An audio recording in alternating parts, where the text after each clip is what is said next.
Happy and successful homes cannot be built on immorality. We go to school, we seek education so we can be the best version of ourselves. So it's time for parents, guardians, students, and teachers themselves at all levels, from the primary school to the secondary school to the tertiary institutions, to be hands-on as we set the tone right now for our package today, talking about education and immorality. Should we worry?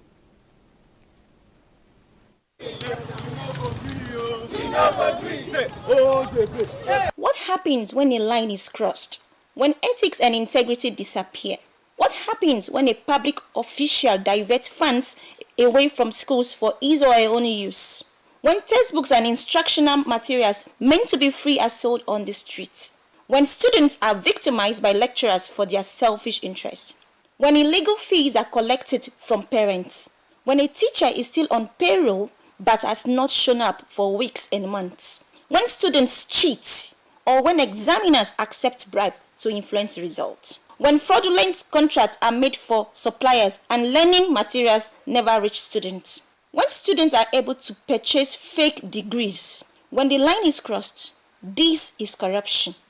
No to plagiarism. No to sorting. Yes. No to sex for marks. Yes. No to exam malpractice and misconduct. Yes. No to corruption. No to corruption. Education is supposed to be the cornerstone of progress and development, but behind the facade of promise lies a darker reality. Corruption has infiltrated every level of the educational system. Wherever there is an expression of change of word, for instance, you are not a teacher, you are not in government, you try to mutilate figures, you try to mutilate some word, you pad budget to acquire, to achieve your purpose, that is corruption. Somebody coming to school to collect money from the peoples, for instance, in Subek, the federal government through UBEC had declared education for the basic classes compulsory. The intention is that all our children in the villages, in the hinterlands, wherever they are, will come out to appreciate and go to school. And now you send a teacher to that school who is now changing the concept of the federal government, the Subek concept in the state, by collecting money from them. And you see the children, rather than coming to go to school, they would like to return to their fishing terminals. In this report, we seek to explore the dynamics between educators and students, including ethical boundaries. I would say that the students have a part to play and the lecturers too have a part to play. I will not completely blame the lecturers for immorality. We as young ladies too cause majority of the immoralities. If you are able to talk to your children on how to dress, I don't think they will come to the school environment and dress indecently. However, some students also behave well at home, but when they come to school, they tend to change because of the clique of friends. So I would advise that students dress well.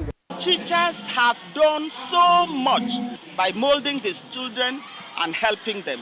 So we want the government to give us the backing so that they will not be found wanting. From the allocation of funds to the distribution of resources, favoritism and nepotism, misuse of funds, examination malpractice, great manipulation, plagiarism, cheating, and various forms of academic dishonesty are conspicuously seen and dominant. So, what are the consequences of academic dishonesty and corruption on characters' lives? Whatever is happening in the classroom, in schools, parents and society have a lot of role to play. Many of us parents, we have lost out on supervising our children. Our children spend more time with their phones. When we talk about, we look at cheating, which includes plagiarism. In our days, when we were given work to do, where we would always run to with the library. Today, many of our libraries are standing, they are empty. We have come here to drag corruption to minimal level. What are you going to do to stop corruption? I must free myself from corruption so that I can speak against corruption. Where the head is rotten, other parts of the body will be rotten too. How can media consumption affect students' morals and reading habits? Our media today affects our children both positively and negatively. I use my son, Benny. When he was growing up, you always find him on the system. One day I even had to tell him, is it Oracle and is it Python? I heard those things from them because me, I didn't learn them. And you find him learning at that early age. And I used to tell my children, there are so many things about education in the media that you are also looking at. Try and learn them. Where he is now, he has started, though he's still in school, he's learning serious tech now. Corruption reduces access to education from primary school to tertiary institution. It creates low-quality learning environments where the vulnerable suffer the most. It wastes talent and undermines our collective welfare.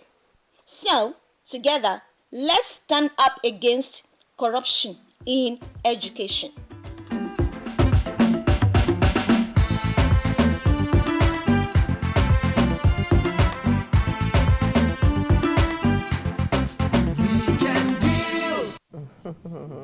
Thank you so much, Ntio, for that beautiful backgrounder that has not just set the tone for our conversation, but actually kick-started it.